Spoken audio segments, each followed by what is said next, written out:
What would the surface of the Earth look like if we were able to cut through it vertically? It might look like this road cut in Kentucky.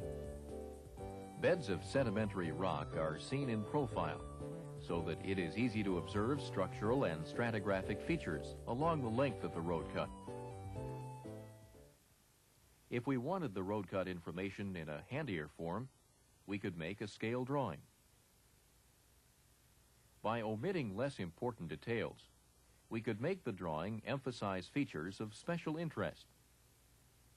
Here, we have removed the vegetation and restored eroded intervals to reveal a small fault and fold in well-bedded strata. We can also use color or conventional symbols to indicate important characteristics.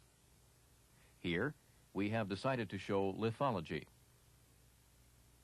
Limestone is colored blue with a brick pattern, and sandstone is colored yellow with a stippled pattern. What we have drawn is a cross-section, a profile showing geological features in a vertical plane through the Earth. Some geologists prefer the term section for this type of diagram, reserving cross-section for special cases where the diagram trends perpendicular to structural strike. But there are many types of geologic sections: columnar sections, seismic sections, and even thin sections. Paleontologists use section to indicate an important division of a genus, and landmen use section to describe a smaller division of townships on public lands. To avoid ambiguity, most geologists have come to use the term cross-section to describe a geologic profile made along any vertical cut through the Earth, regardless of its orientation to structural strike. The term dip section is used to indicate cross-sections made perpendicular to strike. This usage has also been adopted for our purposes. Cross-sections can be made to accentuate different geological features, depending on what the author wants to show. Structural cross-sections, such as this one, illustrate structural features like faults, folds, and regional dip. Stratigraphic cross-sections, as shown here, show stratigraphic characteristics like correlations, formation thicknesses, lithologic sequences, facies relationships, unconformities, ages, and fossil zones. The locations of features on a structural cross-section are scaled off from an elevation, while measurements on a stratigraphic cross-section are made with respect to a stratigraphic boundary. Of course, in petroleum exploration, we are interested in what goes on at depth in the Earth. For exploration purposes, we build cross-sections which illustrate subsurface geological features. The cross-sections can use outcrop data or subsurface data derived from existing wells and geophysical surveys, or they may use both outcrop and subsurface data. Surface geology can be used both in structural and stratigraphic cross-sections. When used in stratigraphic cross-sections, surface geology is usually in the form of columnar sections, as in this example. Most students of geology are familiar with surface structural cross-sections, which are often topped by a topographic profile as seen here.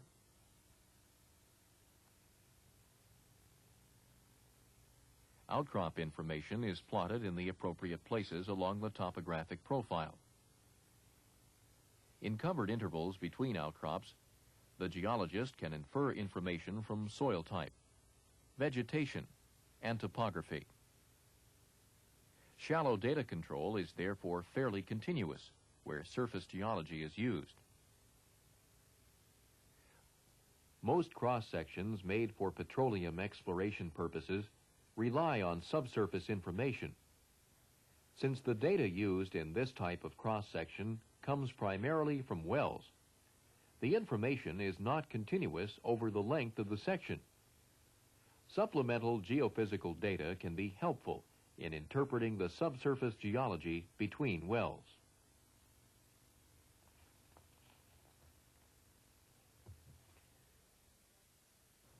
As a petroleum geologist, I use cross-sections in several ways. First, they help me in interpretation. They are a great aid in visualizing geological relationships, both local and regional.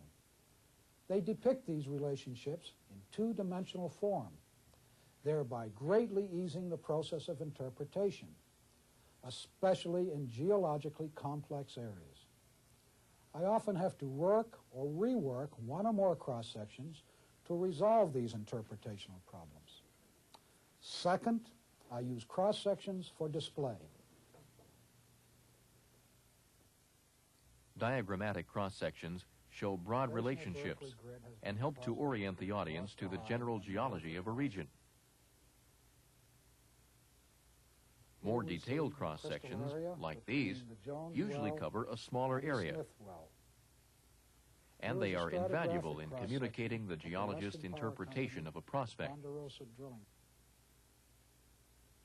Cross-sections complement geological maps and geophysical data in an integrated exploration program.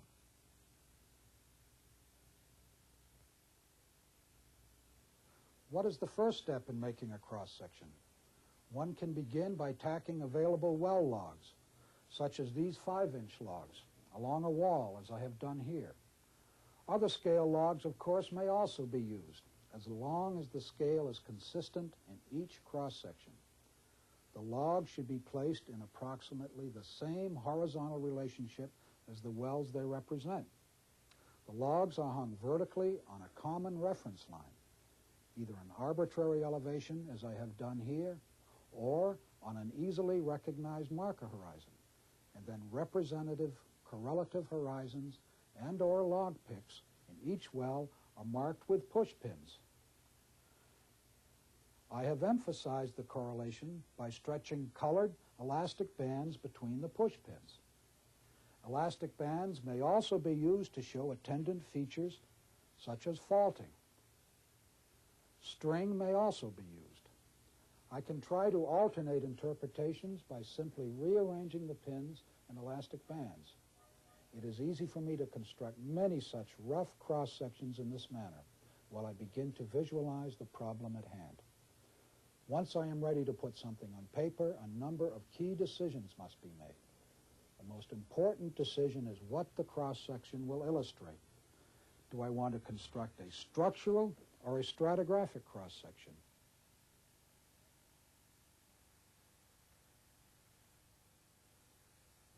Do I want to communicate general information or to illustrate great detail? Is the cross-section to be used for problem solving or for display? What are the geological features of interest?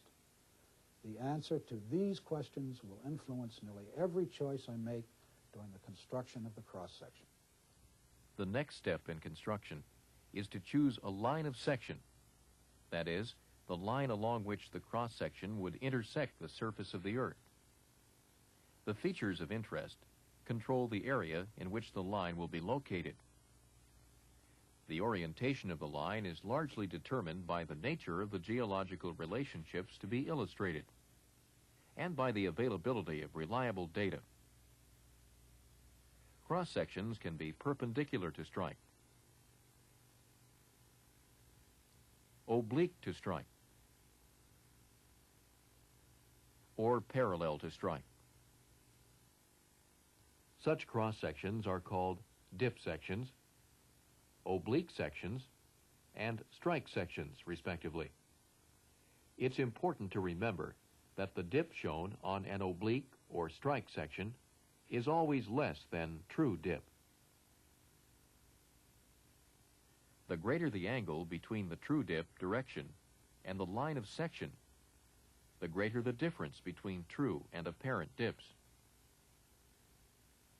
Thus, quantitative dip measurements will be inaccurate in cross-sections which are not perpendicular to strike.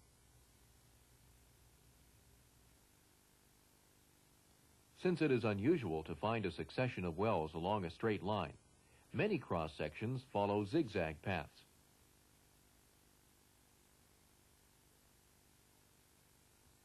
Geological features of interest can also influence the path of a line of section.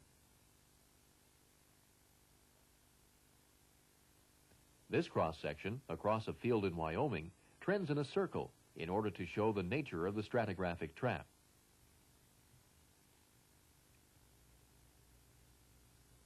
Changing the orientation of the line of section will change the apparent dip of the features illustrated by the cross-section.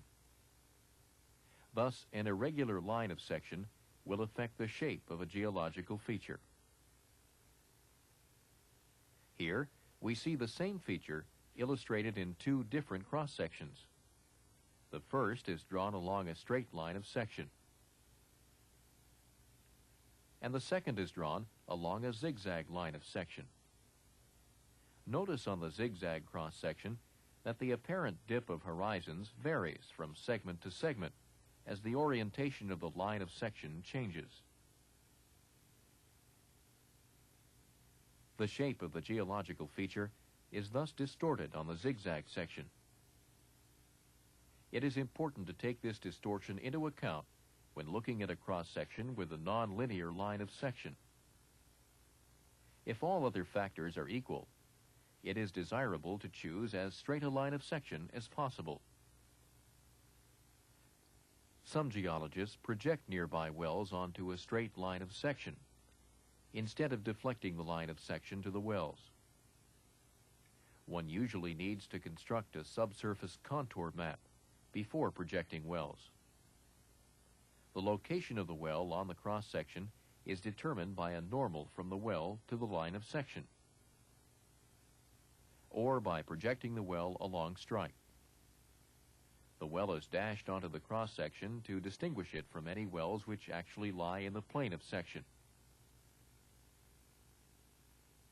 A correction is made for any change in the apparent dip of beds. This procedure is useful for diagrammatic structural cross-sections, or when the projected wells are fairly close to the straight line of section. In other circumstances, it is best to take the line of section right up to the well. It is generally desirable to have data points relatively evenly spaced along the line of section, wherever this is permitted by well control. However, a greater density of data points may be necessary over a feature of special interest. Extra data points are usually chosen over a fold or on each side of a known or suspected fault, as in this structural cross-section. The reliability of data is another important factor I must consider when choosing a line of section. A geologist should check all data for accuracy. For example, incorrect well locations or elevation information are a common source of error, especially in old wells. I can easily verify this information in areas of relief by plotting the wells on topographic maps to determine if the given elevation is reasonable. I occasionally find stratigraphic tops listed incorrectly. Driller's picks, which are particularly prone to this mistake, should be compared to adjacent wells, wherever possible. Log tops should be used in place of driller's picks, and all logs should be recorrelated to ensure accuracy and consistency. A third common source of error is borehole deviation. That is, when the well is not drilled vertically, but at some angle to the vertical. Depth and dip measurements assume that the hole was vertical, and are therefore distorted by borehole deviation. The distortion can be corrected only if a downhole directional survey exists. Deviation in recent wells is usually intentional, and directional surveys are usually available. If such a survey exists, true depth and dip can be calculated and incorporated into the cross-section. If the deviated well happens to lie in the plane of section, the actual trace of the hole can be drawn on the cross-section with the help of the directional survey. If the borehole does not lie in the plane of section, or if it is deviated in 3 dimensions, then it must be projected onto the cross-section. This projection of the borehole will show apparent rather than actual deviation.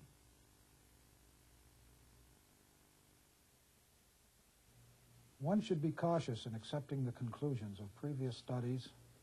Many authors from the academic community who write definitive papers often have access to less data than do petroleum industry personnel.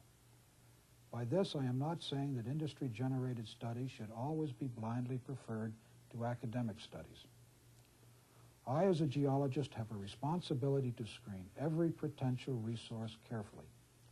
I try to assess the expertise of authors, to check the extent and reliability of their data, and to scrutinize the validity of their conclusions.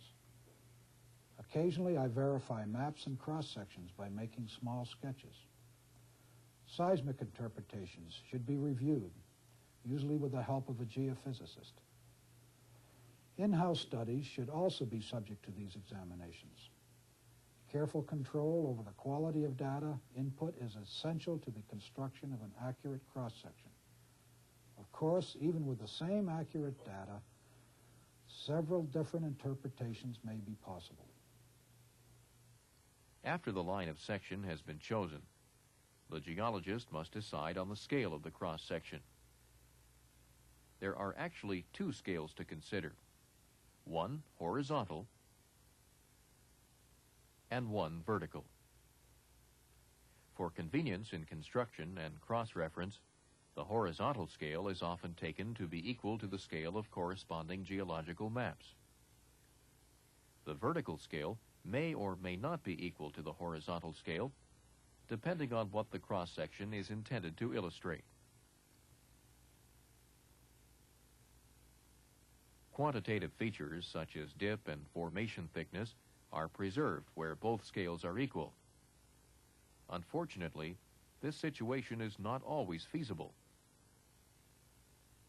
Greater stratigraphic detail can be shown if the vertical scale is large.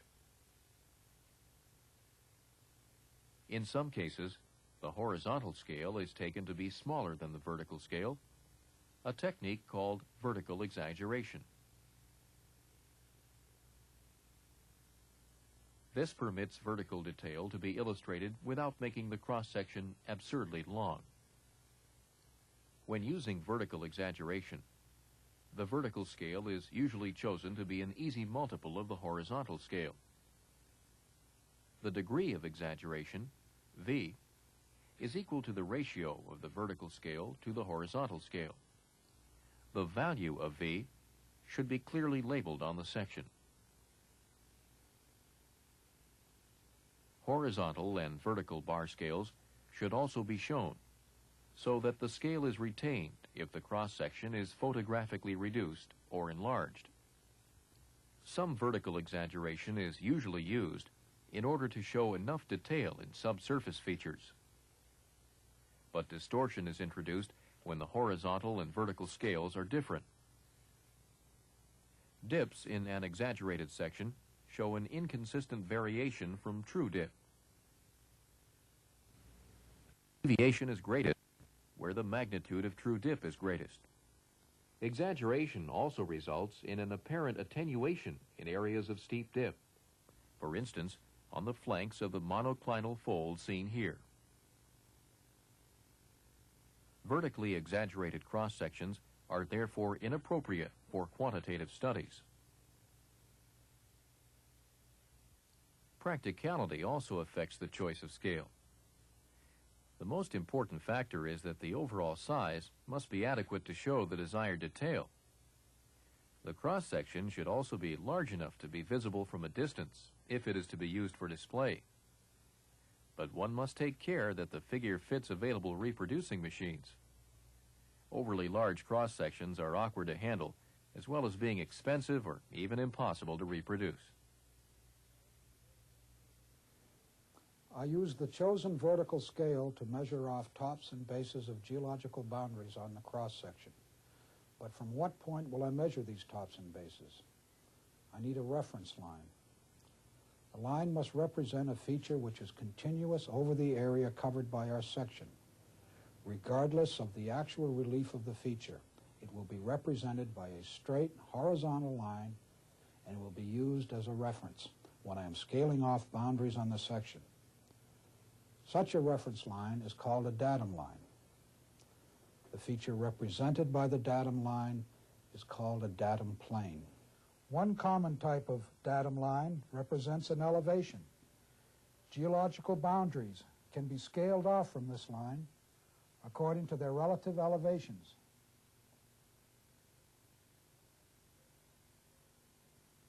Since elevation datum planes are already horizontal, existing spatial relationships are preserved, and the resulting cross-section shows present-day structural relationships.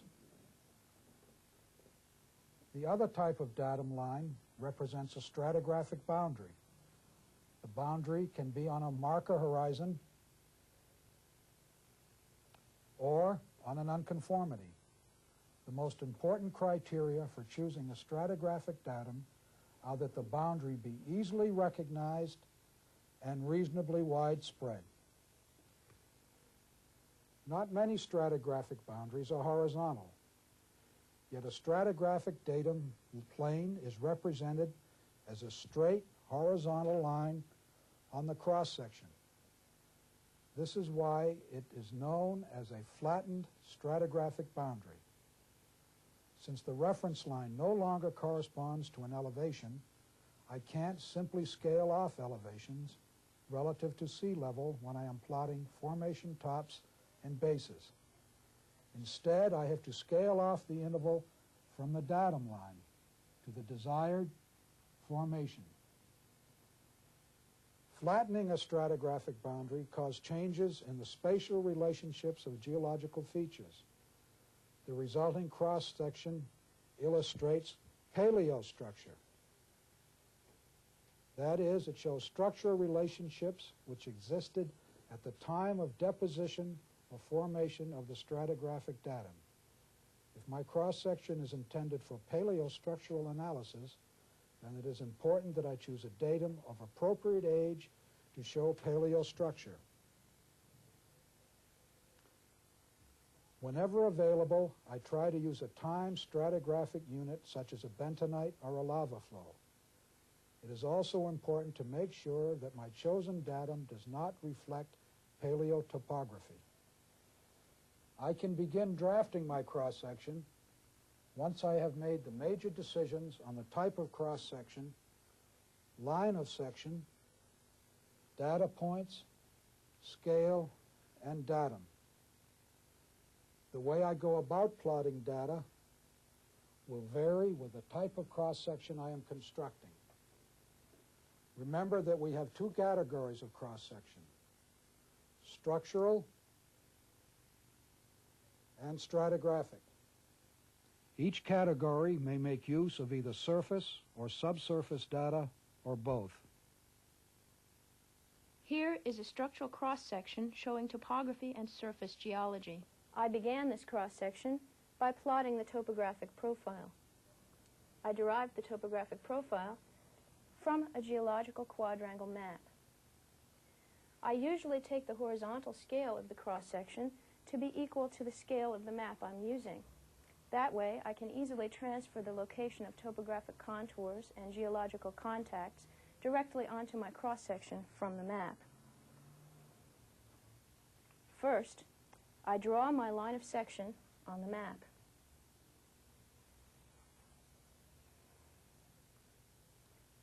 Next, I take the base of my drawing paper and I place it along the line of section so that the western side of the cross-section will be at the left side of the paper. I mark off the points where the paper crosses the contour lines. And using my vertical scale, I plot the corresponding elevations above each mark. Connecting these elevation points gives rise to a completed topographic profile. Now I'm ready to plot my outcrop data on the topographic profile. Once again, I place the base of my drawing paper along the line of section. This time, I mark the places where the paper crosses geological contacts, faults, or dip measurements. I transfer this information vertically onto the topographic profile, and I draw in dips with the help of a protractor. I can check the accuracy of the plotted position by comparison with the geological map.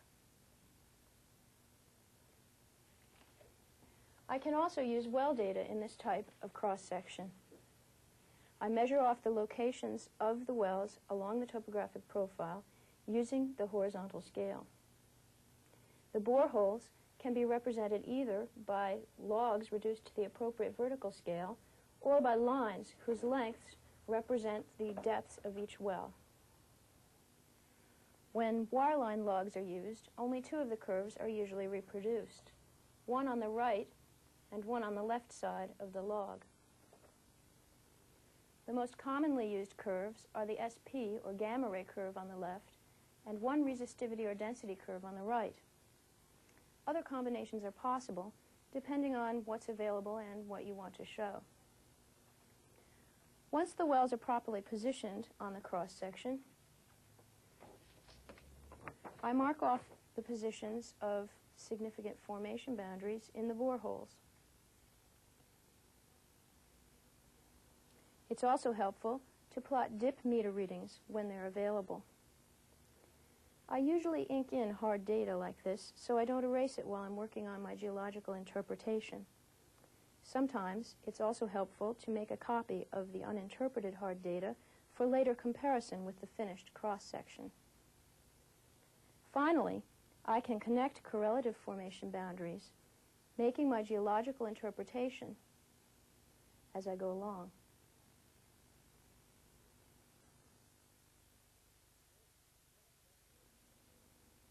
This is a subsurface structural cross-section. Such subsurface structural cross-sections are begun by drawing a horizontal datum line based on elevation. The wells, represented by a line drawn to scale or by logs, as I have here, are placed over the datum line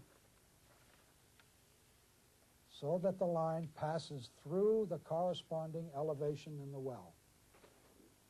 This procedure is called hanging the wells on the datum. Next, I mark significant formation boundaries on the logs.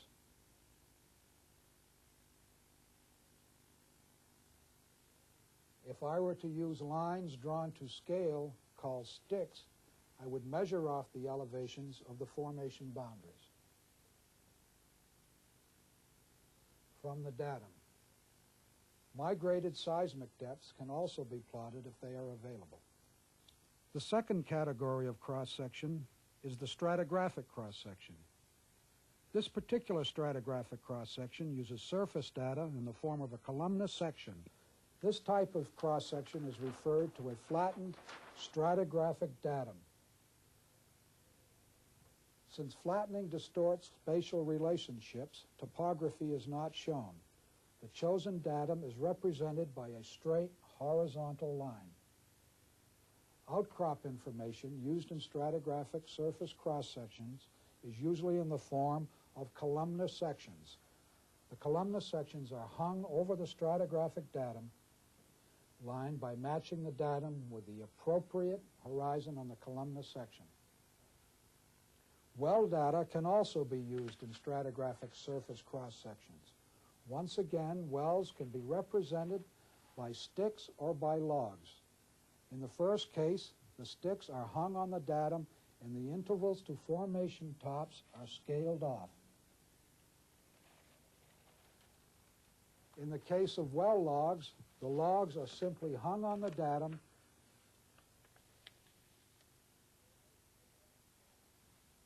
and formation tops are marked.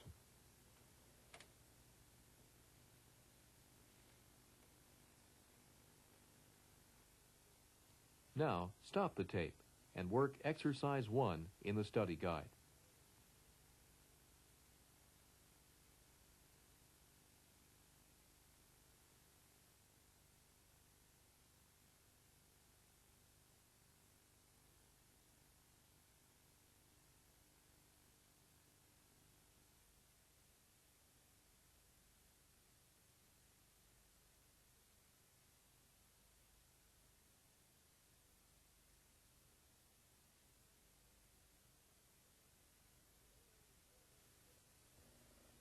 Correlating data points requires the use of geological principles and common sense.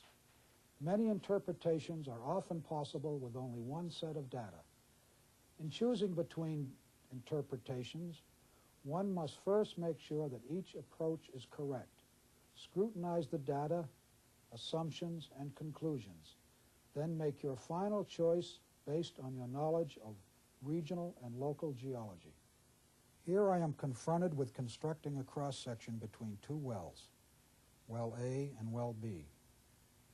The sandstone shown in each well by the SP log has been correlated as a discrete formation. The sandstone in well A is at a higher elevation but is water wet, whereas the sandstone in well B is at a lower elevation and is also water wet but contains an oil show. Presented with this data and charged with generating an oil prospect, the following legitimate interpretations may be justified. An anticlinal closure, a closure on the downthrown flank of a fault, a closure on the upthrown flank of a fault, and lastly, a permeability barrier.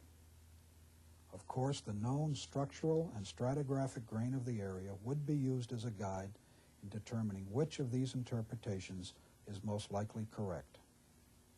The accuracy of the interpretation can be checked by comparison with other nearby studies, such as cross-sections, geological maps, and geophysical surveys.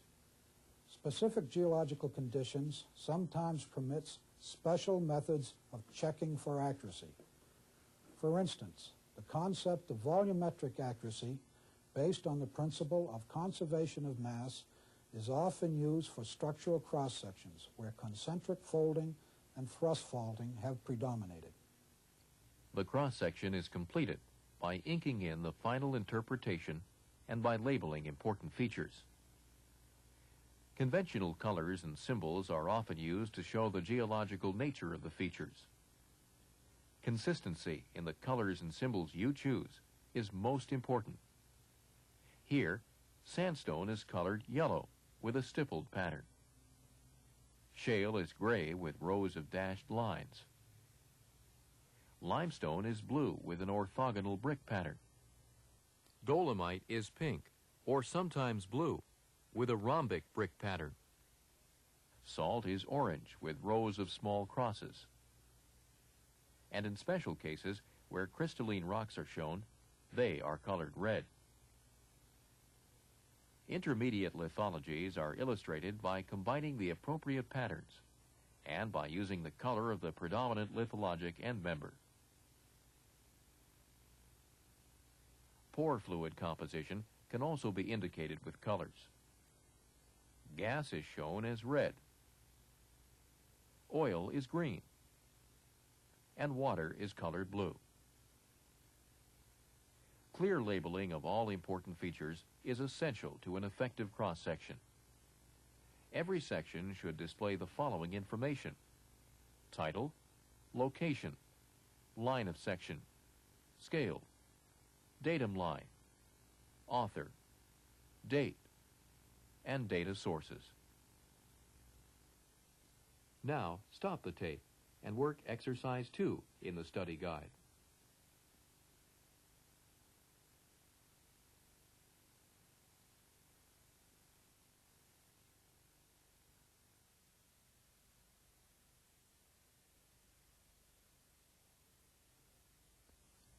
In petroleum exploration, the development of a prospect is a three-dimensional problem. One of the drawbacks of cross-sections is that they are limited to 2 dimensions. How can we illustrate the three-dimensional geology of an area? The most common type of diagram showing geological relationships in 3 dimensions is a fence diagram. Fence diagrams are a 3-dimensional network of geologic cross-sections drawn in 2 dimensions. The diagram is built on a map base, which is seen in plan view. The type of cross-section, lines of section, scale, and datum plane are chosen, as in the construction of a simple cross-section. In this case, however, One must also consider the overall orientation of the figure, bearing in mind that front panels will partially obscure back panels, and that panels oriented parallel to the viewing direction will appear only as straight lines. The viewing direction is chosen to best illustrate the features of interest. In constructing a fence diagram, the plane of the map base corresponds to the chosen datum plane, and the well locations on the map is taken to be the point where the well intersects the datum plane.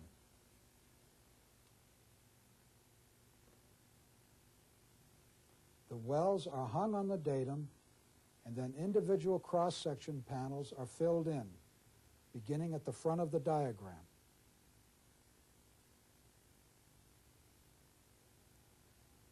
Where two panels overlap, the correlations on the front panel are drawn in with solid lines and highlighted with color, while the correlations on the overlap part of the rear panel are simply dashed in.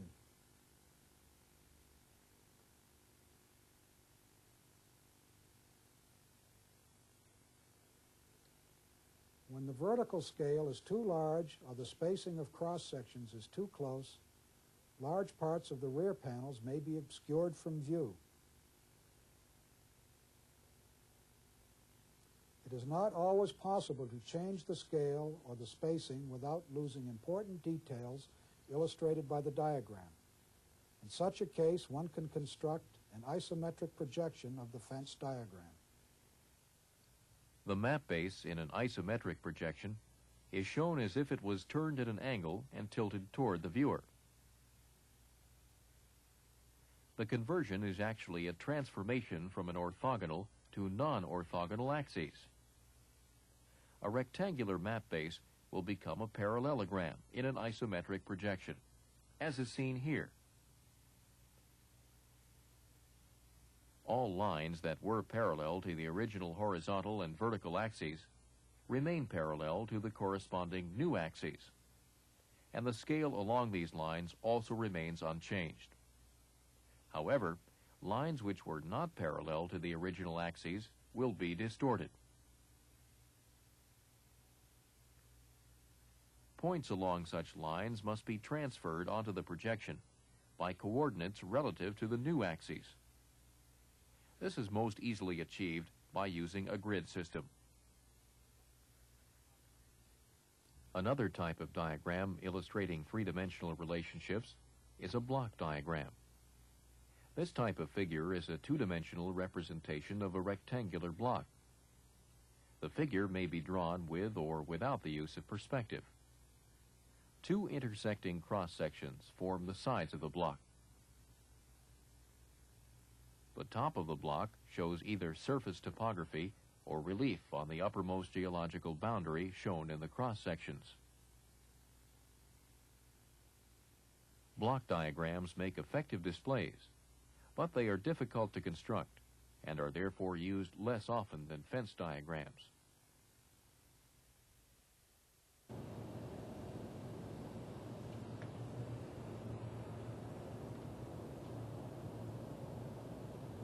Sometimes computers can facilitate the long process of cross-section construction. Computers can generate cross-sections relatively quickly and inexpensively. The information the computer requires is the same as for drafting a cross-section by hand, but the data must be coded in a form the computer can read. Coded data and programs are convenient to store and to retrieve, so we can reproduce old cross-sections pretty much at any time. The main usefulness of computer-generated sections is that it's easy for the geologist to keep changing parameters until he achieves the desired diagram. We can also, if needed, change and revise the program. So, computer sections are particularly useful as working sections used during problem solving. When using the computer, one must always be aware of its limitations. Properly instructed, the computer can incorporate the personal knowledge and experience of the geologist into the cross-section it generates. However, computers do not make any interpretation beyond that made by the geologist when the data input was selected. Careful planning of data input is therefore essential for a satisfactory computer-drawn cross-section. It is important to note that the current mobile cross-section program will not draw in faults. Segments containing faults should be left blank by the computer and correlated by hand if the fault is desired on the cross-section. Previously unknown fault locations may show up as distortions in the computer-drawn section, as we see here. The geologist should examine the data around such an anomaly and, if necessary, revise the cross-section by hand.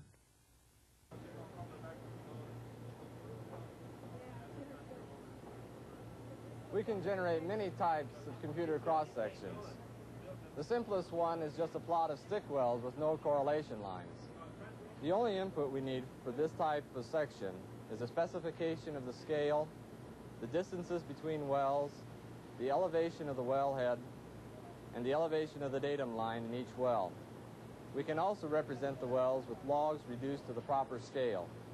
To do this, we need the logs in an acceptable digitized form. When we want to connect geological boundaries in the cross-section, we also have to know the elevation of the boundaries in each well. Using the same method, the computer can draw fence diagrams from any viewing angle. The desired angle must be given, along with all well information and the datum and geological boundary elevations. Since fence diagrams are particularly time-consuming to construct, the advantages of computer application are evident. Using the computer, it is quick and easy to experiment with different parameters until the most effective diagram is obtained. Another important type of computer section is a gridded profile. The computer takes the available regional data and fits a grid over it. Then it uses the method of weighted least squares to calculate approximate values for the points of intersection on the grid. The calculated values are contoured and the profiles are plotted from the contoured surface.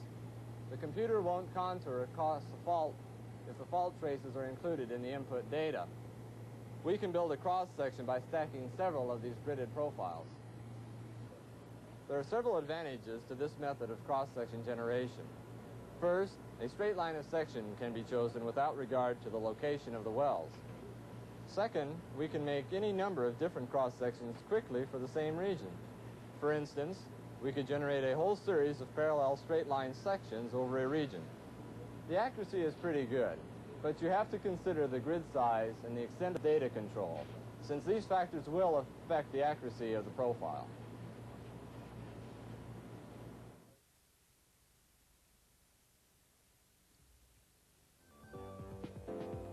Here are the major points that were covered in this tape.